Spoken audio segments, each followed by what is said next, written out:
Hello, MGTOW. Hello, men. This is Howard Dare. Thanks for stopping by. So, I want to talk about a social condition that's taken place. And I think you're going to realize that this is the basis for much of the frustration that men feel in the modern age. Now, I know that's not important to a lot of people, okay? But at the same time, I know that there is a small percentage of men that are suffering with this greatly. So let me tell you what I'm talking about. But first, let me ask you, if you haven't already, go ahead and click on the subscribe button, click on the bell notification, and accept the email notifications. It'll help me grow my channel at this time when they don't even promote channels, that talk about men's issues anymore. So here's the situation, and I'm sure that you have experienced this frustration, as if there's this fundamental disconnect between how a person needs to be in order to be effective in reality versus how a person needs to be in order to get along with the group. Now, this is not going to be an easy video, but here's something that I want you to understand. There are very few exceptional people in our midst, okay? And there are very few incredibly strong people in our midst. And there are even fewer people that are actually very smart and very strong. The sad truth is that most of us are pretty much mediocre, that we just get by. And this makes sense. You can't all be Einsteins. You can't all be Arnold Schwarzeneggers.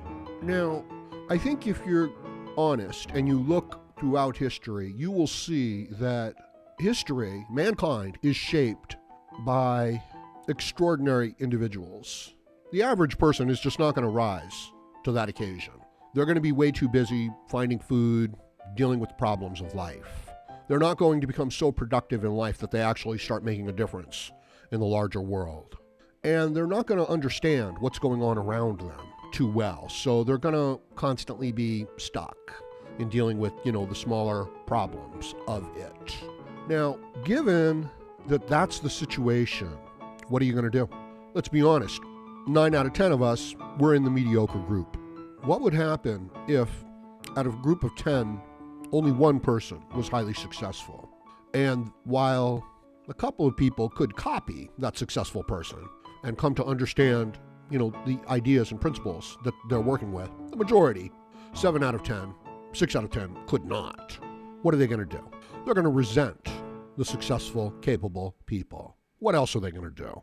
They're going to form a group.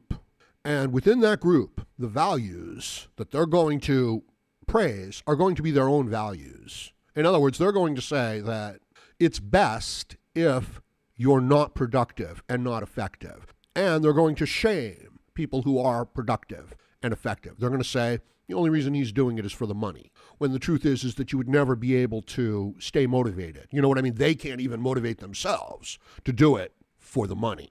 So, there's something going on.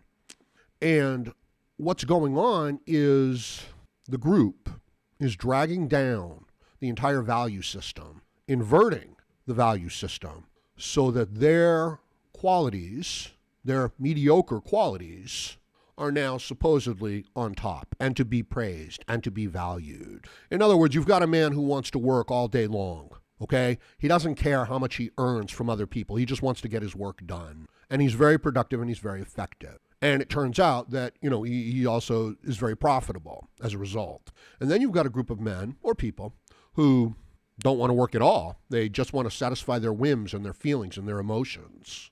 And no matter what you offer them, they don't want to work. They don't want to sacrifice. They just want to be satisfied. And so they develop a completely different set of values. They develop a set of values that enable them to steal from the productive people. That's what it is. Is this now starting to make a little bit more sense? So we are many, ideally as a human being, we aspire to being very productive and very effective, very capable, very healthy, very strong, okay? We don't shrink away from the requirements of reality, okay? We see what the condition is, we assess the condition, and then we go and we deal with it, and then we adapt along the way. It's quite a tool. It's quite a capability, okay? Not everybody has it. Not everybody grows it. As a result, they develop this other value system. That's what we're living in, okay? We're living in a socialistic, sickly, diseased value system that praises things like not being productive, that praises things like being submissive and cowardly, that praises things like being small, petty, and egotistical, not being any sort of a leader, but being very, very selfish and manipulative. And you understand why, don't you? It's very difficult to be productive and effective in reality. But if you're in a group of a bunch of people who can barely tie their shoes and they all want a gold star, guess what they're going to do? And guess how well you, as a man, are going to fit in to that situation? And the answer is you're not going to fit in at all. You are exactly what they are isolating. You have the exact skills that they don't want to see promoted. This is the Nietzschean view of the world. That's what it is. It's this idea that all of the qualities of the mediocre people are the good qualities. And then all of the qualities of the highly productive people, well, those are all just a sign of greed. But the truth is that our reality is built on strength and productivity and efficiency. Is there a place for these other groups of emotions and sentiments? Sure, there are. In taking care of the young and the old, in raising people up to become effective and productive people, but not in coddling them, not in taking care of them. So now, rather than growing and building strong, effective people that can secure their own future, our governments, our institutions, our people in authority are fostering one worldview that will benefit them in the long run and discouraging another worldview that that's been demonized for thousands of years now. In other words, there's a group of 10 men and only 2 or 3 of them are capable of, being effective. And so the remaining 7 say that it is a virtue to be weak, submissive, and ineffective. And when the 3 men step forward and say, no, we want to hunt, we want to build, we have no problem with these challenges, we delight in these challenges, and so should you. Let me show you how to build, let me show you how to overcome. The other 7 men say, no, you're bad, you're evil. And we protect the women and we protect the children. Because, of course, the women and the children are not productive, right? So I'm in trouble for saying that, right? What do you mean we're not all equal? It's like, no, we're not all equal, okay? How fair do you think it is to take a person who works very, very hard, can sacrifice, doesn't get tired, and to treat them the same as a person who exerts no effort, who takes no chances, who simply follows the herd? What does it mean when a silly little girl or a silly little boy can do what the teacher says and get an A, but when a very capable, independent, thoughtful person questions the teacher, they get thrown out of school? What does it mean? What kind of a future does it build?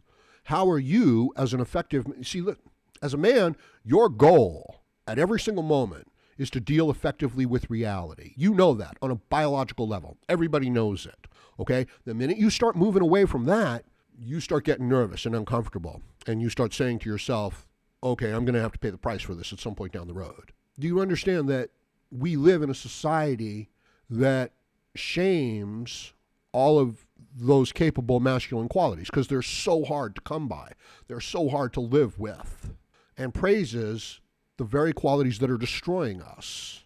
It is the height of inequality to treat things that are unequal as equal. Okay, so there you go. You've got a 6-foot person, you've got a 5-foot person, okay? You can't treat them like they're both a 6-foot person. That's wrong. And if you think you can trick your way around this part of reality, you're an idiot. You're not getting it. Or you want rights that you haven't earned. And, you're coming at it from this mediocre, ineffective point of view, which is understandable for a child and for somebody who is physically below the curve. It's understandable. But it's not okay. You have to build up. So that's the masculine approach that we have lost. So eventually you'll have engineers that can't really, that don't understand the principles that are just being passed because we don't want to hurt their feelings. So they won't be able to build anything. They won't be able to do anything. I mean, what's good is everything that makes you stronger and capable of dealing with reality. What's bad is everything that stems from weakness because it will undermine you. So I'm going to leave it at that for now. Let me know what you think about this in the comments section below. Please like, share, comment, subscribe, donate, And join me again, Howard Dare, as I plan to have more content for you. Thank you, MGTOW.